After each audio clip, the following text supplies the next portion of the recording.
आपको इस घायल अवस्था में छोड़कर कैसे चली जाऊं? शेर खान, अपनी तो बनो बनाया हुआ खेल बिगाड़ दिया।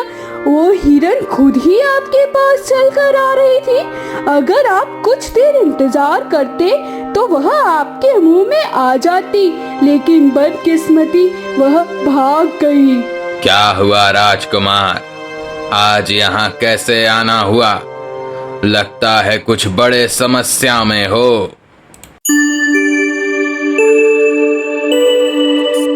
बेटी, तुम इधर ही झाड़ियों पर छुप कर रहना। मैं जंगल की दूसरी ओर घास चरने के लिए जा रही हूँ। बेटी, तुम इस बात को ध्यान रखना, तुम्हें इस झाड़ियों से बाहर नहीं निकलना है। नहीं नहीं माँ, मुझे तुम्हारी कोई बात नहीं सुननी। आज तो मैं तुम्हारे साथ जा रही हूँ घास चरने के लिए। बेटी, तुम बात को समझा करो। उधर बड़े बड़े शिकारी और राजस शिकार करने के लिए आते हैं। अगर उन लोगों ने तुम्हें देख लिया तो क्या होगा? तुम ही सोचो, एक बार वो लोग तो तुम्हें मार देंगे।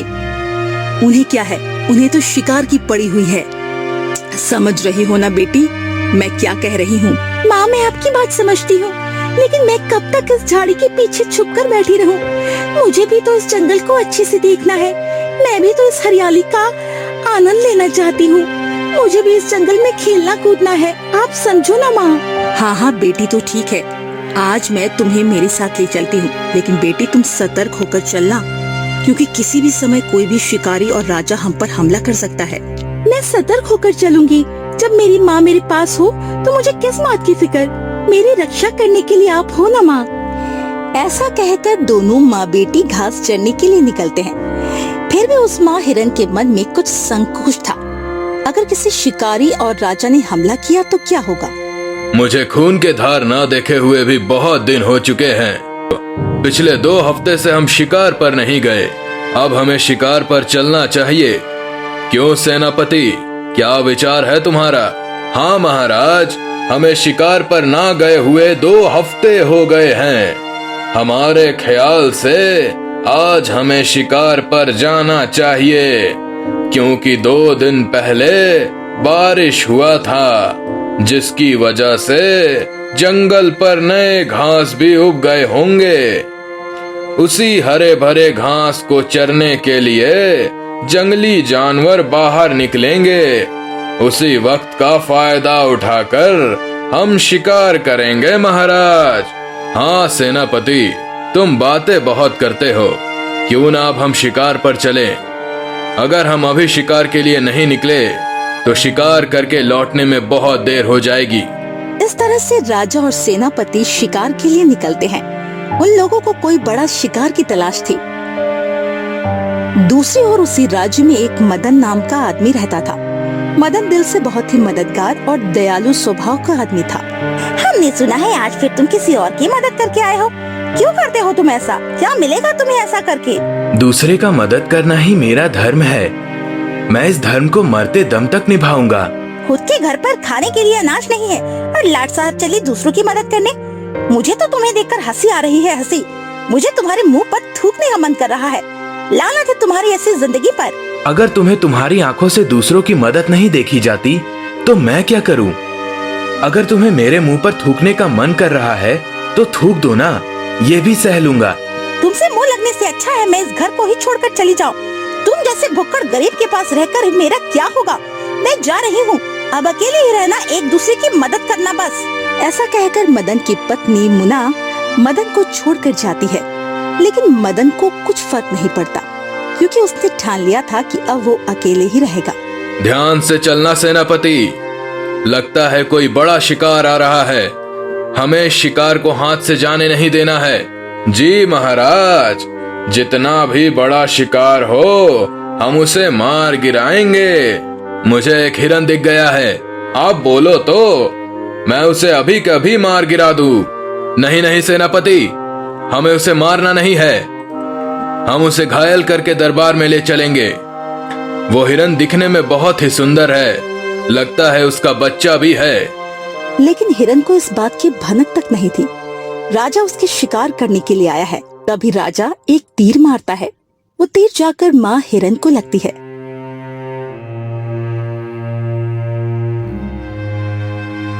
बेटी, हमें जल्दी से इधर से निकलना होगा। लगता है कोई शिकारी हमें मारना चाह रहा है।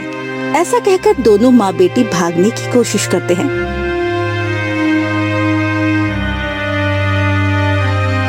अरे अरे, वह हिरन तो भाग रही है। सेनापति, उसे पकड़ने की कोशिश करो। इस तरह से राजा और सेनापति घायल हिरन का पीछा करते हैं। माँ, माँ, क्या हुआ आपको? किस दुष्ट ने आप पर तीर का वार किया? बेटी, ये जगह हमारे लिए छुपने के लिए सही नहीं है।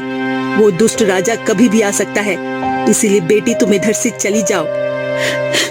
नहीं माँ, मैं आपको इस घायल अवस्था में छोड़कर कैसे चली जाऊँ? बेटी, वो राजा मेरे साथ साथ तुम्हें भी मार देगा, इसलिए तुम भाग जाओ बेटी। मैं घायल अवस्था में भाग नहीं सकती हूँ, तुम बात को समझा करो। अगर हो सके तो मैं उस राजा से बचकर आऊंगी, लेकिन अभी के लिए तुम इधर से चली जाओ मेरी बेटी। माँ, आप उस दुष्ट राजा से बचकर आना, मैं आपका इंतजार करूंगी। इस तरह से हिरन की बेटी उधर से निकलती है। दूसरी ओर माँ हिरन को बहुत ही दर्द होने लगता है। दर्द के मारे वो जमीन पर गिर जाती है। देखो सेनापति, वह हिरन उधर छुपकर बैठी है। हमें उसे ध्यान से पकड़ना होगा, कहीं वह भाग ना जाए। महाराज, आप कैसी बात कर रहे हो? वो हिरन तो पहले से ही दर्द के मारे तड़प रही है, वह कैसे भाग पाएगी? अरे सेनापति, कितने बोलते हो तुम। जाओ, जाकर उसे पकड़ो। अब हम उसे दरबार में ले चलेंगे। अब जो भी होगा दरबार में ही होगा। पिताजी, आप क्यों इस मासूम हिरन को ले आए? आपके मन में कोई दया भाव है भी या नहीं? तुम इस विशाल राज्य के होने वाले राजकुमार हो, तुम्हारे मन में दया का भाव नहीं होना चाहिए। तुम्हें पता तो है ना, तुम्हारा जन्मदिन आ रहा है। उसी दिन हम सारे गांव वासियों को बुलाकर इस हिरन का मांस खाएंगे। यही है तुम्हारे जन्मदिन का तोहफा। अगर किसी के जन्मदिन पर किसी का मरण हो तो नहीं चाहिए मुझे ऐसा कोई जन्मदिन। नहीं मनाऊंगा मैं कोई जन्मदिन। अगर आपको मुझे तोहफा देना ही है तो इस हिरन को मुक्त कर दीजिए। इससे बड़ा तोहफा मेरे लिए कुछ नहीं होगा। क्यों आप इस मासूम हिरन को मारना चाह रहे हैं? इसने क्या बिगाड़ा है आपका? वो हिरन दर्द के मारे कैसे तड़प रही है, आपको दिखाई नहीं दे रहा है क्या? राजा बनने के लिए कठोर दिल होना चाहिए। तुम जो भी कहो, मैं तो इसे तुम्हारे जन्मदिन पर मार कर ही रहूंगा। दूसरी ओर हिरन की बेटी माँ का इंतजार कर रही होती है, लेकिन कई दिनों तक माँ न आने की वजह से परेशान होकर वो हिरन अपनी माँ को इधर उधर ढूंढ रही होती है, लेकिन उसे उसकी माँ कहीं भी नहीं मिलती। तभी उधर हाथी आ पहुँचता है। क्या हुआ मासूम हिरन, क्यों परेशान लग रही हो? लगता है कोई बड़ी समस्या में हो क्या? तुम अपनी माँ से बिछड़ गई हो क्या? हाँ, मैं अपनी माँ से बिछड़ गई हूँ। वो दुष्ट राजा मेरी माँ को दरबार में ले गया है। मुझे तो इस बात की भी पता नहीं कि मेरी माँ दरबार में जिंदा है भी या नहीं। क्या आप मेरी मदद करोगी माँ को वापस लाने में? मुझे माफ कर दो मासूम हिरन, मैं तुम्हारी मदद नहीं कर सकूंगी, क्योंकि मुझे भी उस दुष्ट राजा से डर लगता है। वो राजा किसी का भी नहीं सुनता। वो राजा बहुत ही दुष्ट है। तुम दरबार में जाने की कोशिश मत करना, वो तुम्हारी माँ के साथ साथ तुम्हें भी मार देगा। तुम्हारे लिए इसी बात में भलाई है कि तुम अपनी माँ को भूल जाओ। कैसे भूल जाऊं मैं अपनी माँ को? जिसने मुझे जन्म दिया उसी को भूल जाऊं? ये नहीं हो सकता। हाथी जैसे भी करके मुझे मेरी माँ को बचाना है, चाहे मेरी जान ही खतरे में क्यों ना आ जाए।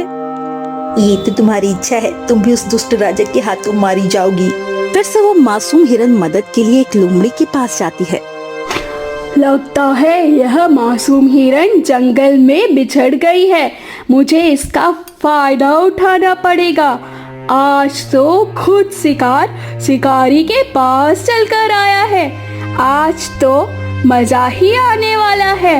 इसका मांस खाने में मैं एक तोहफा शेर खान को ले जाकर दूंगा। मेरे इस काम से शेर खान भी बहुत खुश हो जाएगा और उसकी नजर में मेरी इज्जत भी बढ़ जाएगी। क्या आप मेरी मदद कर सकती हो? कैसी मदद करूं मैं तुम्हारी? मेरी माँ को राजा ने दरबार में कैद करके रखा है। क्या आप मेरी माँ को उस दुष्ट राजा के चंगुल से निकलने में मदद करोगी? जरूर जरूर, मैं तुम्हारी माँ को उस दुष्ट राजा के चंगुल से निकलने में मदद करूँगा, लेकिन तुम्हें एक बार शेर खान से मिलना होगा। कहाँ मिलेगा वो शेर खान? मैं उससे मिलने के लिए तैयार हूँ। ये हुई ना बात। अब मैं तुम्हें ले चलता हूँ शेर खान के पास, तुम चलो मेरे पीछे पीछे। इस तरह से वो हिरन लोमड़ी की चाल में फंस चुकी थी। क्या शेर खान और लोमड़ी मिलकर उस मासूम हिरन की बेटी को मार पाएंगे? राजकुमार, आप ही मेरी मदद कर सकोगे। जंगल में मेरी छोटी सी मासूम बच्ची इधर उधर मेरी खोज में भटक रही होगी। जंगल में शेर और लोमड़ी पहले से ही मेरी बच्ची को मारकर खाना चाहते थे। अगर उन्हें पता चला कि मेरी बेटी जंगल में अकेली है तो वो लोग इसका फायदा जरूर उठाएंगे। मैं जरूर तुम्हारी मदद करूंगा। पहले मुझे तुम्हें ठीक करना होगा। दवाई खोजकर मैं तुम्हारे इस जख्म पर लगा दूंगा, जिससे तुम ठीक हो जाओगी। ऐसा कहकर राजकुमार हिरन के जख्म के लिए दवाई लेने के लिए रिसीवर के कुट्टी में जाता है। क्या हुआ राजकुमार, आज यहाँ कैसे आना हुआ? लगता है कुछ बड़े समस्या में हो। जी ऋषिवर, आपको मेरी छोटी सी मदद करनी होगी। हिरन के जख्म में लगाने के लिए दवाई दीजिए मुझे, ताकि वह जल्दी से ठीक हो पाए। तुम वह दवाई ले जा सकते हो। मैं तुम्हारे लिए दवाई ले आया हूँ। इस दवाई को जख्म में लगाने से तुम जल्दी ठीक हो जाओगे, जिससे तुम्हें इस दरबार से भागने में मदद मिलेगी। राजकुमार, आप बहुत ही दयालु स्वभाव की हो। आपकी इस मदद को मैं कभी नहीं भूलूंगी। इंसान होने के नाते यह तो मेरा फर्ज था। अब मैं तुम्हारी बेटी को ढूंढने की कोशिश करूंगा। 2 दिन बाद मेरा जन्मदिन आने वाला है। अगर हमने देर किया तो तुम मारी जाओगी। इसलिए मुझे जो भी करना है जल्दी करना होगा। अब मैं जा रहा हूँ। लगता है आज यह लोमड़ी मेरे लिए खाना लेकर आया है। इस लोमड़ी के दिमाग को तो मानना पड़ेगा। शिकार को खुद शिकारी के पास ले आया है। कहीं यह भाग न जाए। मैं इस पर हमला कर लेता हूँ। यह मासूम हिरन भागकर कहाँ तक ही जा पाएगी। ऐसा कहकर वो शेर हिरन पर हमला करने की कोशिश करता है। शेर को अपनी ओर दौड़ते हुए आता देख वो मासूम हिरन डर के मारे भागने की कोशिश करती है। दूसरी ओर मदन भी जंगल की ओर कुछ लकड़ी ढूंढने के लिए निकल रहा होता है। तभी मदन की मुलाकात राजकुमार से होती है। क्या हुआ राजकुमार, आज आप जंगल में अकेले आए हुए हैं? लगता है कुछ जरूरी काम से आए हो। मैं एक हिरन की बच्ची को ढूंढने के लिए आया हूँ। हिरन की माँ को मेरे पिताजी ने कैद कर रखा है। क्या आप मेरी उस हिरन की बच्ची को ढूंढने में मदद करेंगे? जी राजकुमार, मैं आपको उस हिरन की बच्ची को ढूंढने में मदद करूंगा। ऐसा कहकर दोनों हिरन की बच्ची को ढूंढने की कोशिश करते हैं। वो दोनों बहुत जगह पर ढूंढते हैं, लेकिन वो हिरन कहीं नहीं मिलती। दूसरी ओर वो हिरन शेर की चंगुल से भाग निकलते हैं। वो शेर हिरन को पकड़ नहीं पाता। मैं कब तक इस तरह से भागती रहूंगी? मैं उस शेर खान से खुद ही मिलने जाऊंगी। मैं उसे कुछ शर्त रखूंगी ताकि वो मेरी मदद करे। शेर खान, अपनी तो बनो बनाया हुआ खेल बिगाड़ दिया। वो हिरन खुद ही आपके पास चलकर आ रही थी। अगर आप कुछ देर इंतजार करते तो वह आपके मुंह में आ जाती, लेकिन बदकिस्मती वह भाग गई। मुझे पहले ही कहना चाहिए था ना। मुझे क्या पता कि वह तुम्हारी चाल थी। अब मैं आइंदा से ऐसी गलती नहीं करूंगा लोमड़ी। शेर खान और लोमड़ी बात कर रहे होते हैं। तभी उधर वो मासूम हिरन आ पहुंचती है। शेर खान, अगर तुम मेरी शर्त के लिए राजी हो तो तुम मुझे खा सकते हो। कैसी शर्त? बताओ तो सही तुम। मेरी माँ को राजा ने अपने कब्जे में लिया है। अगर तुम मेरी माँ को उस राजा के चंगुल से बचा सके तो मुझे खा सकते हो। मैं तुम्हारी खाना बनने के लिए तैयार हूँ, लेकिन तुम्हें मेरी शर्त को मानना होगा। तो ठीक है, मैं तुम्हारी शर्त मानता हूँ। मैं तुम्हारी माँ को उस राजा के चंगुल से निकाल कर ले आऊंगा। उसके बाद तुम्हें मेरा आहार बनना होगा। अगर तुम वादा से मुकर गई तो मैं तुम दोनों माँ बेटी को ही मार डालूंगा। समझ रही हो ना मैं क्या कह रहा हूँ? हाँ हाँ शेर खान, अगर तुमने मेरी माँ को बचाया तो तुम मुझे खा सकते हो। मैं तुम्हारे आहार बनने के लिए भी तैयार हूँ। वो शेर हिरन की माँ को बचाने के लिए दरबार की ओर निकलता है। दरबार में पहुँचते ही वो शेर उस राजा पर हमला कर देता है। अरे शेर खान, आप तो भगवान हो, आपने मेरी जान बचाई, नहीं तो ये दुष्ट राजा राजकुमार के जन्मदिन पर मुझे मारने ही वाला था। मुझे अच्छा समझने की कोशिश मत करना। मैंने मेरे फायदे के लिए तुम्हारी जान बचाई है। जंगल में तुम्हारी बेटी तुम्हारा इंतजार कर रही है, इसलिए जल्दी से तुम मेरे साथ चलो। मैं जंगल पर ही जाकर तुम्हें सब कुछ बताऊंगा। दोनों शेर और हिरन जंगल की ओर निकलते हैं। कई दिनों बाद हिरन अपनी बेटी से मिलने जा रही थी। इस बात से वो हिरन बहुत खुश थी, लेकिन उस हिरन को क्या पता वो शेर उसकी बेटी को खाने वाला है। माँ, आप आ गई। माँ, आपको देखकर बहुत अच्छा लग रहा है। कितने दिनों बाद हम दोनों मिल पाए। क्या आपका जख्म ठीक हो गया? किसने ठीक कराया आपके जख्म को? बेटी, इस अच्छे शेर की वजह से हम दोनों मिल पाए, नहीं तो वो राजा मुझे मार ही डालता। शेर खान का दिल बहुत ही अच्छा है। मेरी जख्म को राजकुमार ने ठीक कराया है। अगर तुम दोनों माँ बेटी का रोना धोना पूरा हो गया हो तो मैं कुछ बोलूं? अब इस बच्ची हिरन का आखिरी समय आ गया है। शर्त के मुताबिक अब ये मेरा खाना है। अब मैं तुम्हें मार डालूंगा बच्ची हिरन। देखते ही देखते उधर मदन और राजकुमार आ पहुंचते हैं।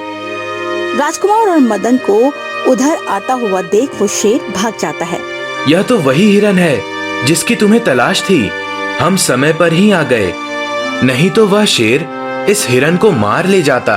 आप लोग समय पर ही आ गए, नहीं तो वो शेर हमें मार लेता था। आप दोनों की वजह से फिर से हमारी जान बच गई। आप ठीक हो गई। आपको यहाँ किसने ले आया? आप तो दरबार में थी ना, राजा की कैद में। मुझे इस शेर ने बचाया है, राधा से लड़कर, लेकिन वही शेर हमें अभी खाने की कोशिश कर रहा था। मैं तो कुछ समझ नहीं पा रही हूँ बेटी, तुम ही बताओ न क्या बात है। हाँ, मैं अब आप सभी को बताना चाहती हूँ। मैंने उस शेर से वादा किया था, अगर उसने दरबार से आपको बचाया तो मैं उसका आहार बन जाऊंगी। इसीलिए वो मुझे खाने की कोशिश कर रहा था, लेकिन तभी सही समय पर आप लोग आ गए। राजकुमार, जिसकी वजह से वो डर कर भाग गया, राजकुमार ने तो फिर से हम दोनों की जान बचाई। इस तरह से राजकुमार दोनों हिरन की जान बचाने में सफल होते हैं। हिरन और राजकुमार दोनों ही खुश थे, क्योंकि दोनों माँ बेटी एक हो गए। दूसरे ओर राजकुमार को उसके पिता जैसा दुष्ट राजा की जरूरत नहीं थी। अब उस राज्य का नया राजा राजकुमार हो गया था।